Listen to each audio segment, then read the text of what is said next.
안녕하세요. 말감에서 다시 살아난 나사로TV의 나사로입니다. 제가 2001년에 시한부 선고를 받고 대학병원에서 더 이상 치료할 방법이 없다 그래서 찾아간 곳이 미술토 주사를 놓는 병원이었습니다. 그때 제가 박사님하고 상담을 했을 때 신장암 전이 환자는 미술토를 쓸 수가 없다, 써도 크게 효과가 없다, 이렇게 말씀하셨던 적이 있습니다. 그런데도 불구하고 제가 미술토를 맞게 된 이유가 면역 효과가 좋다 그러고 또 더 이상 제가 의지할 곳이 없기 때문에 그냥 놔달라고 그랬던 것이 결국 6년에서 7년 가까이 제가 맞았던 계기가 됐습니다. 그래서 오늘은 그때 받은 책을 토대로 해서 제가 그동안에 공부했던 거, 그리고 여러분들께서 꼭 아셔야만 될 이런 것들을 중심으로 미술토에 관한 소개를 드리려고 합니다.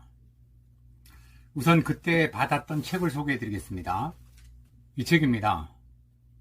암을 다루는 미술토법이라는 책인데요. 이 책에 보면요, 미술토를 처음 언급하신 분이 루돌프 슈타이너라는 독일의 인지학자라고 합니다. 그 이후에 약으로 개발이 돼서 현재는 많은 유럽 쪽의 병원에서 이거를 면역요법으로 사용하고 있다 그러고요. 2001년 당시에는 사실은 우리나라 대학병원에서도 일부 사용을 했다 그래요. 그리고 그때는 의료보험이 됐었습니다. 제가 처음 시작할 때는 몇천 원 안 했어요. 굉장히 쌌는데 요즘 비싸다 그러더라고요. 근데 우리가 교살이 그러면 어떤 숙주나무에 기생해서 자란다 이렇게 알고 있는데 이게 반기생식물입니다. 반기생식물이라는 것은 숙주에 아무런 해를 끼치지 않습니다. 그래서 겨우살이가 스스로 광합성을 하고 스스로 자라나는 이런 아주 독특한 기생식물입니다. 한방에서는 상기생이라 그러죠. 그래서 뽕나무 상자를 써서 뽕나무의 것을 가장 좋은 걸로 치고 있습니다. 근데 이것은 장기적으로 맞아야 효과가 있는 거고요. 말기로 갈수록 삶의 질 향상이나 통증을 경감시켜주는 이런 용도로 사용하고 있다고 합니다. 그리고 이제 환부에 직접 주사하는 경우도 있다고 그래요. 복강내, 흉강내 이럴 때 주사하기도 하고요. 또 혈관으로 주사하기도 합니다. 그럴 때는 병원에 가서 하셔야 되고요. 일반적으로 피하 주사를 많이 하죠. 댁에서 혼자 맞으시는 분들은 그 당뇨 주사 맞듯이 그렇게 인슐린 맞듯이 그렇게 맞는 겁니다. 배꼽 주변으로 5cm 바깥으로 동그랗게 돌아가면서 며칠에 한 번씩 맞는 거죠. 그게 약간 국소적인 반응이 일어나요. 맞으신 분들은 다 아시겠지만 열이 좀 나면서 부어오릅니다, 살짝. 근데 그게 좀 심하게 부을 때가 있어요. 저도 그럴 때가 있었고요. 체온은 확실히 올라가는 걸 제가 느꼈습니다. 이 미술토는 우리나라에 이제 주사제로 두 가지가 수입이 됩니다. 처음 들어온 곳이 헬릭소라는 겁니다. 그리고 들어온 곳이 아보노바 비스쿰이라는 현재 맞는 건데요. 제가 요양병원에 갔더니 헬릭소를 많이 맞고 있더라고요. 그러기 전에 미술토 그러니까 제가 겨우살이 채취하던 생각이 납니다. 그 겨울에 눈이 푹푹 빠질 때 열매를 맛보기 위해서 많이 갔어요. 이 열매가 1, 2월 달에 생겨요. 노란 열매인데 톡톡하죠. 열매가 겨울에 생깁니다. 근데 그게 끈적끈적합니다. 노란 게. 그러면서 달콤하면서도 새콤해요. 근데 새들이 그것을 쪼아먹고 소화기를 그냥 통과한대요. 그래서 그대로 배설이 된다고 합니다. 그러면 끈적끈적한 물질이 나무에 달라붙어서 발화를 시작해서 겨우살이가 생긴다, 이렇게 알고 있습니다. 겨우살이 채취를 굉장히 많이 해서 아마루 분들에게 이렇게 조금씩 나눠줬는데요. 그것을 말려갖고 끓여 드실 때 약탕기에 놓고 팔팔 끓여 드세요. 그게 원래는 이렇게 물을 끓인 다음에 식혀야 됩니다. 그래서 70도 정도 식히게 되면 거기다가 이제 밥 숟가락으로 한 숟갈 정도 이렇게 떠서 넣습니다. 그럼 이게 노란 물이 한두 시간 뒤에 나와요. 그 물을 우려서 드시는 거예요. 그러니까 매일같이 해야 됩니다. 그걸 매일. 그래서 주사제를 놓는데 여기 성분 중에 한 5가지의 유효 성분들이 있어요. 이제 그 성분들 중심으로 말씀을 좀 드리겠습니다.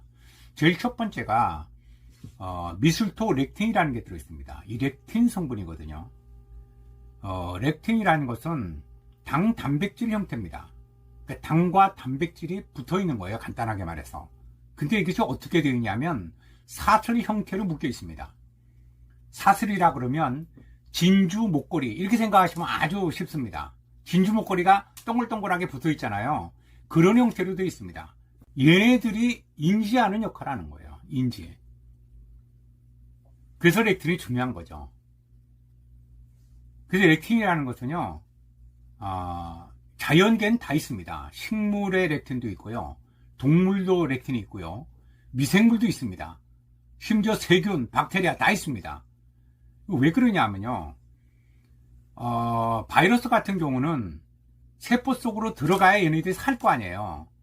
그럼 몸속으로 침입해서 세포 속으로 들어갈 때 이 렉틴을 사용하는 거예요. 이게 이제 사슬 형태로 되어 있는 당단백질인데 세포의 당을 인지하는 거예요. 그래서 당을 딱 부착을 해서 접촉을 해서 끊습니다. 그래갖고 침투하는 거예요. 그럴 때 쓰는 거예요, 렉틴이라는 게. 식물도 마찬가지입니다. 식물도 외부로부터 미생물들이나 세균들이 와서 얘네들을 먹게 되면 독소로 작용해가지고 물리치는 그런 역할을 하는 게 렉틴입니다. 그게 식물성 독소죠. 어쨌든 그 렉틴 중에서도 미술토 렉틴이라는 것이 강력한 항암작용을 한다 그래요. 우선 사슬 형태로 되어 있는데 A사슬과 B사슬로 나눠져 있습니다. 근데 B사슬이 먼저 암세포의 당을 인식하는 거예요. 그 당을 인식하는 거에 따라서 한 4가지 정도로 렉틴이 분류가 돼요. 미술토 렉틴이. 근데 어쨌든 당을 인식해서 이게 암세포구나 하고 알아보는 거예요. B사슬이. 알아봤으면 당과 당끼리 접촉해서 묶어둔다 이런 뜻입니다. 묶어두게 되면 A사슬이 가서 그 암세포를 파괴하는 거예요. 렉틴이라는 게 매우 중요한데 2018년도 총과 그 뉴스가 한번 나온 적이 있어요. 렉틴에 대한 뉴스. 해양수산부에서 이 렉틴 성분으로다가 항암제를 개발했는데, 그러니까 1리터당 0.1mg을 추출하던 것을 새로운 기술을 개발해서 3mg을 추출하게 됐답니다. 그러니까 30배가 늘어난 거예요. 근데 이게 시약용 단가가 1g에 2억 원 정도 한답니다. 굉장히 고가죠. 렉틴이 그만큼 중요한 거고요. 아까 B사슬이 당을 인지해서 접촉한다 그랬잖아요. 거기에 따라서 미스토렉틴이 분류가 되는데 미스토렉틴 1, ML1이라는 이 성분은 갈락토즈라는 걸 접촉합니다. 갈락토즈가 당이에요. 이 당이라는 건 설탕입니다. 간단하게 말해서. 근데 우리가 생각하는 그런 설탕이 아니고요. 자연계에는 우리가 모르는 당이 굉장히 많아요. 그런 당을 말하는 거예요. 우리 인체에 꼭 필요한 당. 이런 당이 있습니다. 거기 한 200여 가지 이상 있다고 합니다. 그 중에 하나가 이제 갈락토즈인데, 그 갈락토즈를 접촉해서 암세포를 붙잡아 두는다 이런 게. 그래서 그게 미스토렉틴 1. 그리고 이제 미스토렉틴 2라는 게 있는데, 이것은 갈락토즈와 N아세틸 갈락토삼이라는 것을 접촉을 합니다. 인지하는 거죠. 그리고 미스토렉틴 3는요, N아세틸 갈락토삼이라는 당을 인지합니다. 그리고 두 번째 유효 성분이 비스코톡신이라는 게 있습니다. 톡신이라 그러면 독소죠, 그죠?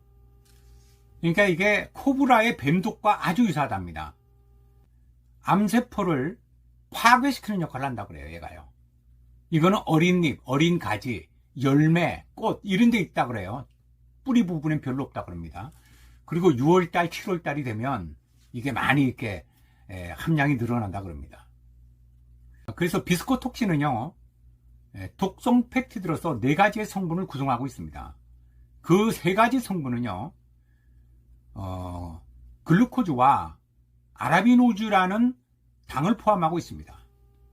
그리고 마지막 한 성분은 이 2가지 당 이외에 갈락토즈라는 걸 포함되어 있는데, 결국은 당과 아미노산으로 구성된 당 펩티드라 이렇게 기록이 되어 있습니다.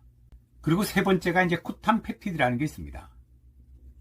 이게요, 비스코톡신하고 분자량이 아주 유사하다 그래요.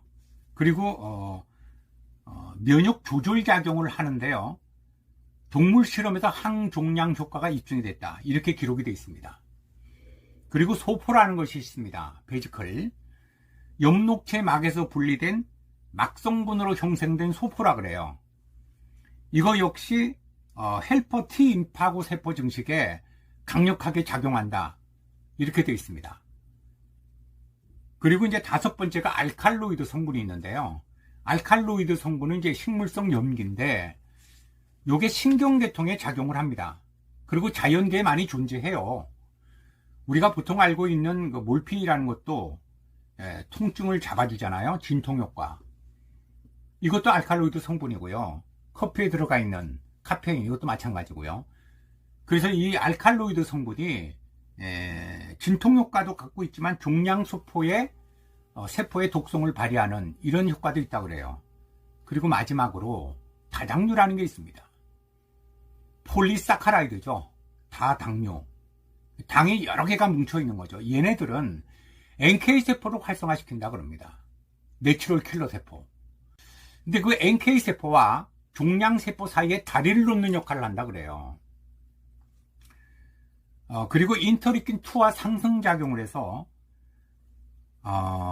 락세포, 이게 NK세포에서 분화된 세포인데 림포성 활성 살상세포라 그럽니다. 그런 세포의 활성도를 증가시키고 여기에 포함된 올리고당류는 인터페론의 방출량을 끌어올린다. 그리고 그러니까 미슬토렉틴과 공조작용을 통해서 미슬토렉틴이 면역 촉진 효과를 가질 수 있도록 상승시키도록 한다. 이런 기록이 있습니다. 그리고 이게 미슬토를 주사 맞는 시기가 있잖아요. 수술 전후, 항암 전후, 항암 중, 그리고 방사선 할 때도 마찬가지입니다. 그러면 여러 가지 이제 통증도 경감시켜 주지만 부작용도 많이 경감시켜 준다. 이렇게 되어 있고요. 어쨌든 오늘 그 미슬토에 대해서 말씀을 드리면서 아주 중요한 부분을 말씀드렸는데 렉틴이 제일 중요하다 그랬잖아요. 렉틴과 비스코톡신, 얘네들이 당사슬 형태로 되어 있다. 그래서 이것을 이제 항암제로 개발하고 이러는데 그게 매우 중요해요. 근데 참고로 우리 아마노분들 정확하게 인지가 되게끔 한 다음에 드셔야 되고 뭔가를 행위를 하셔야 돼요. 굉장히 중요한 문제입니다, 이게. 오늘은 미슬토에 대한 것을 말씀을 드렸습니다. 다음 영상에 뵙도록 하겠습니다. 고맙습니다.